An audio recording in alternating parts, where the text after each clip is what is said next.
From the clear signs that the film will confirm Snyder's vision, to finish things off with a reboot that'll give the DCU a clean slate. Here's how The Flash can be the perfect ending to the Snyderverse.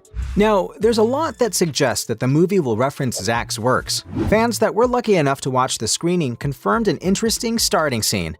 It's going to be a while before most of us get to watch The Flash, but test screenings allowed some hardcore fans to catch a glimpse of the film in advance. Reports are coming in about a scene at the very beginning of the movie.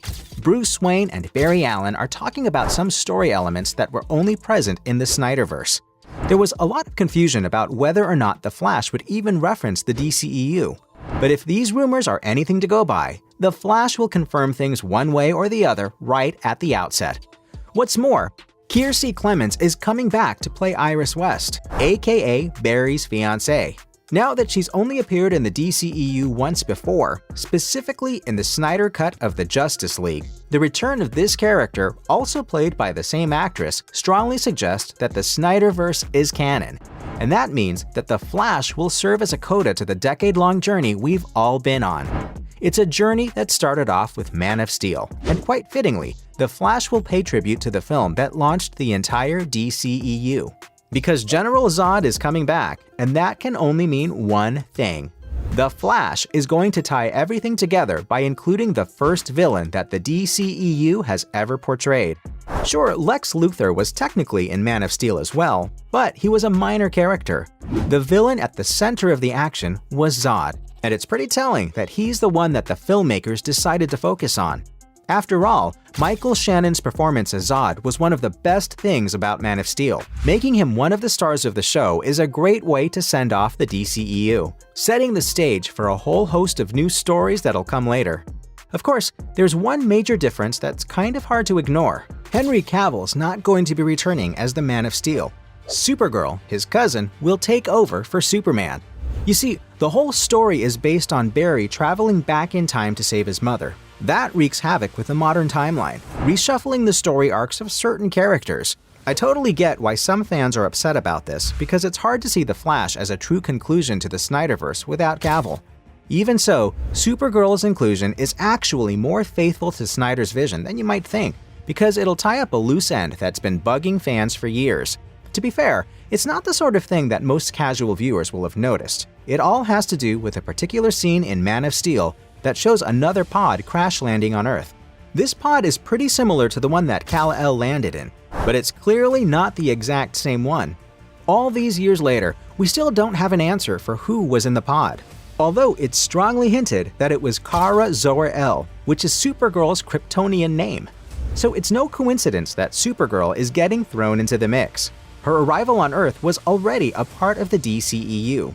It's just that the filmmakers never got the chance to address it directly.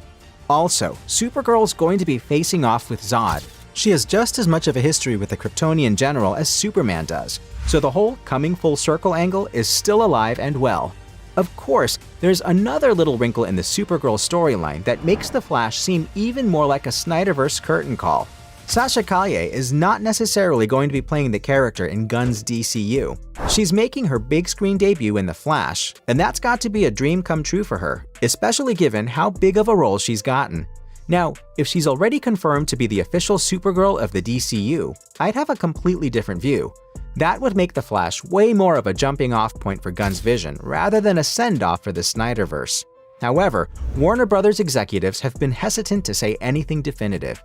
It seems like she's being restricted to The Flash for now, which means that her sole purpose is to tie up the Kryptonian pod Easter egg from Man of Steel. This is all speculation, of course, but you have to admit that it makes a strong case for The Flash serving as an ending to the Snyderverse. Sure, it would have been amazing if we got to see Henry Cavill one last time, especially given how his return was teased in Black Adam. But Supergirl's not just a random inclusion, so I have a feeling that it'll all work out in the end. Besides, we're definitely seeing at least one iconic Snyderverse character make a final appearance. Batfleck is back, this time in the role of Barry's mentor. I admit, Ben had a turbulent history with the DCU. His involvement was announced way back in 2013, but fast forward a decade and he's only been in 2 films, plus a small cameo in Suicide Squad. He was set to flesh out his version of Batman in his own feature film, but we ended up getting Battinson instead. It really seemed like we'd seen the last of Batfleck, but it's pretty clear that he'll be central to the Flash. The trailer makes it seem like he'll be giving Barry some sage advice, and that might just be the perfect ending to Affleck's controversial yet interesting tenure as the Caped Crusader. His inclusion makes the Snyderverse connection all but impossible to deny. Cavill may have been the heart of the initial DCEU, but Affleck quickly became his equal. Say what you will about his performance, the Snyder cuts for Batman vs. Superman and the Justice League showed that Affleck's portrayal was pretty solid. He suffered at the hands of conflicting visions and a studio that didn't seem to know what it wanted. But when he had Snyder's steady direction to guide him, his performance really came alive. If anything's a testament to how Zack shaped the DCEU, it's Batfleck. Because without Snyder, he barely even seemed like Batman at all. But with Snyder at the helm, Batfleck suddenly seemed like a gritty, dark, yet still accurate interpretation. Of course, there's gonna be more than one Batman showing up in The Flash. See, Michael Keaton's returning to the role after decades too. This is the guy who brought Batman to the big screen for the very first time. You could write off his inclusion as pandering, but there's a strong connection between Keaton's Batman and Snyder's vision for the DCEU. You see, a lot of the Batman movies that came after Keaton left the role tried to move away from his portrayal. Christopher Nolan's Dark Knight trilogy went for maximum realism, depicting Batman as more of a soldier. And as for the other two Batman films from the 1990s, well, I try not to think about them too much.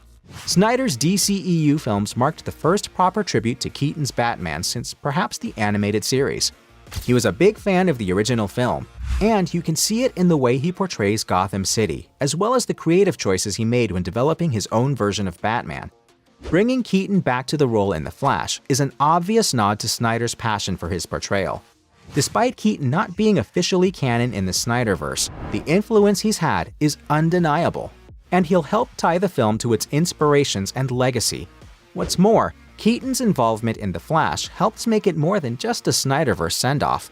It'll be a tribute to the entire legacy of the DC franchise. So how's Keaton going to appear in the film if he's never been in a Snyder film before? Well, it all has to do with how The Flash will massively alter the trajectory of the DCU.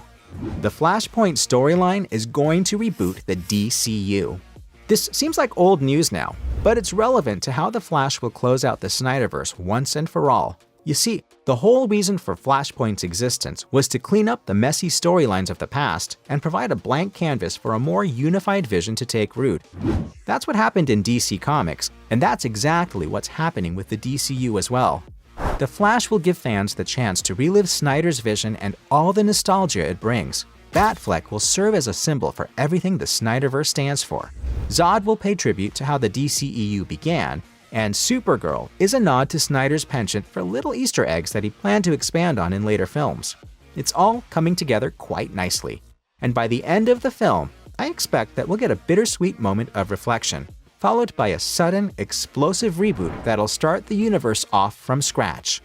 So, by referencing every major aspect of Snyder's vision before rebooting the franchise, to finally establishing Zack's DCEU as a story with a beginning, middle, and end, this is why The Flash will be the perfect conclusion to the Snyderverse.